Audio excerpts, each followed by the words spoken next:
नमस्कार दोस्तों, मेरे ये मोटिवेशन चैनल को आप सभी को स्वागत करती हूँ। सफलता के केवल 4 नियम।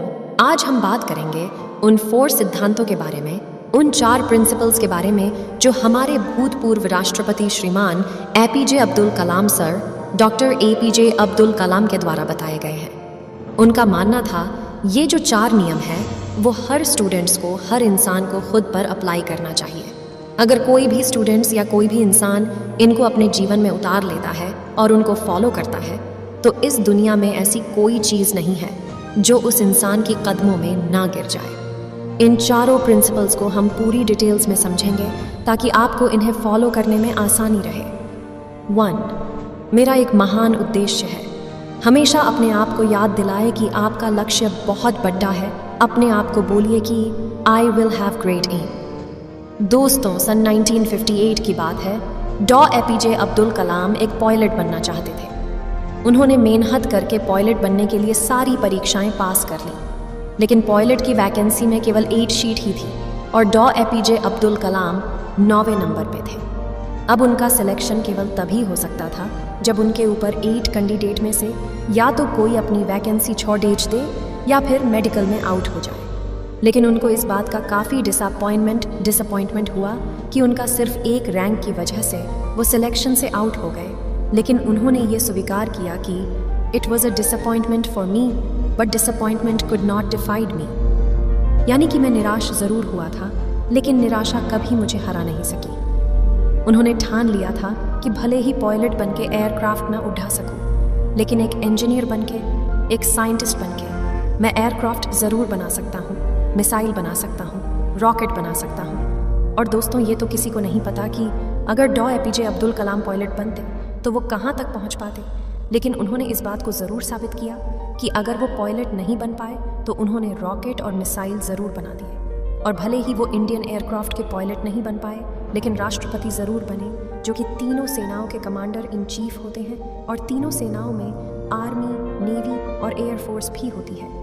दोस्तों, उनका कहाँ गया रूल नंबर 1? हमेशा अपने आप को बोलिए कि I will have great aim. मैं अपना लक्ष्य ऊंचा रखूंगा। ये प्रॉमिस हमेशा अपने आप को याद दिलाते रहे। 2.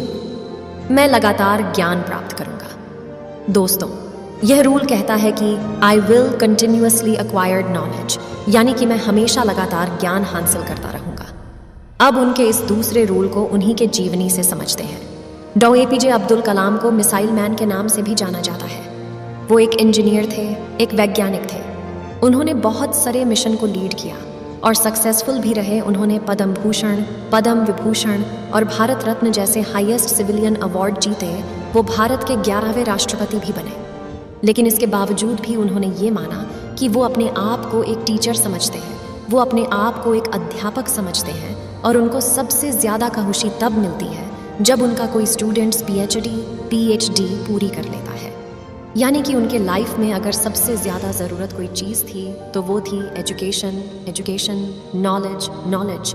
उनका मानना था कि एजुकेशन के लिए, यानी कि ज्ञान के लिए जो सबसे अच्छा समय होता है वो होता है स्टूडेंट्स लाइफ। और किसी भी इंसान के सक्सेस के पीछे उसके एजुकेशन का, उसके नॉलेज का सबसे बीडीडा हाथ होता है। उनका ये मानना था कि अगर एक स्टूडेंट का सबसे प्राइमरी कोई जॉब है तो वो है अच्छी शिक्षा ग्रहण करना।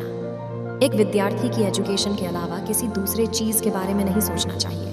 अगर एक स्टूडेंट एजुकेशन के अलावा कुछ और करना चाहता है तो वो वीकेंड्स में किसी हॉस्पिटल के बाहर गरीब लोगों के प्रति अपनी संवेदना व्यक्त कर सकता है, उन्हें खाना दे सकता है, उन्हें खुशी दे सकता है, पेड़ पौधे लगा सकता है, दूसरे लोगों को भी शिक्षा दे सकता है। लेकिन इन सब कामों के बावजूद भी एक स्टूडेंट्स के लिए केवल नॉलेज हासिल करना ही सबसे पहली प्राथमिकता होनी चाहिए। यानी कि आपको हमेशा अपने आप को ये याद दिलाना है कि चाहे कुछ भी हो, मैं सीखना नहीं छोड़ूंगा। 3. मैं कड़ी मेहनत करूंगा। डॉ एपीजे अब्दुल कलाम का तीसरा नियम था कि अपने आप से हमेशा ये प्रॉमिस करे कि मैं हमेशा हार्ड वर्क करता रहूंगा, यानी I will do hard work. दोस्तों, 1973 की बात है।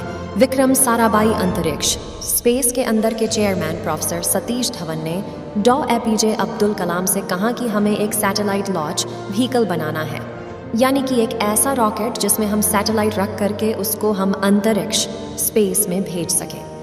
डॉ एपीजे अब्दुल कलाम ने इस काम को पूरे जिम्मेदारी के साथ स्वीकार किया। वो इस मिशन एफ प्रोजेक्ट के डायरेक्टर थे, यानी कि पूरी टीम को उनके नीचे काम करना था। उनके नीचे 1000 से भी ज़्यादा दूसरे इंजीनियर थे और करीब 10,000 वर्कर थे। इनके अलावा भी ऐसे कई सारे लोग थे जो इनडायरेक्टली इस मिशन से जुटे हुए थे।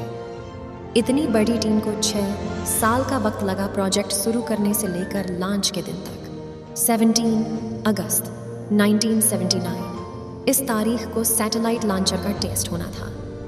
लॉन्च के 8 मिनट पहले सारा कंट्रोल कंप्यूटर के हाथों में दे दिया गया, लेकिन उसी वक्त एक चेतावनी आई कि लॉन्चिंग में कुछ दिक्कत है। लॉन्च के ठीक 4 मिनट पहले ये डायग्नोज किया गया कि कुछ लीक्स है, लेकिन उनके टीम के जो एक्सपर्ट्स थे उनकी ये राय थी कि लीक्स के बावजूद भी रॉकेट में इतना सफिशिएंट ऑक्सीडाइजर है कि वो अपना लॉन्च जारी रख सकते हैं।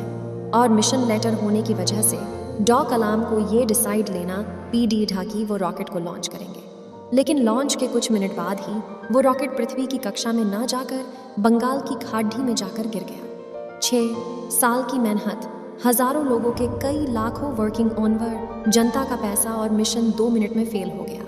लेकिन जैसा कि डॉ APJ Abdul Kalam rule number 3 में बताते हैं कि हमेशा अपने आप को याद दिलाते रहे कि आप कड़ित ही मेहनत करते रहेंगे, ठीक उसी नियम का अनुसरण करके डॉ एपीजे अब्दुल कलाम अपनी टीम के साथ 1 साल और कड़ित ही मेहनत करी और प्रोजेक्ट के शुरू होने के 7 साल बाद आखिरकार उन्होंने साबित करके दिखाया कि कड़ित ही मेहनत आपकी असफलता को सफलता में बदल सकती है। यानी कि आप हमेशा अपने आप से कहते रहे, I will do hard work. 4 मैं दृढ़ और सफल रहूंगा।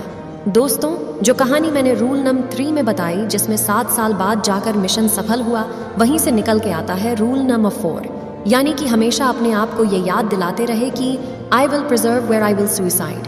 यानी कि लगातार काम करना, हम जो मेहनत कर रहे हैं उस मेहनत को लगातार करते रहे, चाहे कितनी भी मुसीबत आए, कॉन्स्टेंटली आगे बढ़ते रहना, अपने शब्दों पे और अपने वचनों पे कायम रहना।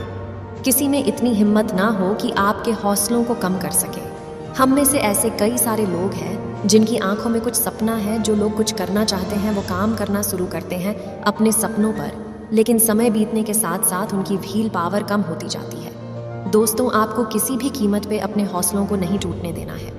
डॉ एपीजे अब्दुल कलाम का मानना था कि आप तब तक अपना जिद ना छोड़िए जब तक आप अपने लक्ष्य तक नहीं पहुंच जाते, और आपका लक्ष्य है आपकी यूनिकनेस, आपका सबसे अलग होना, आपका पहचान सबसे अलग होना। और आपके इस यूनिक बनने के सफ़र में आपकी मुसीबतों का सबसे अहम रोल होता है।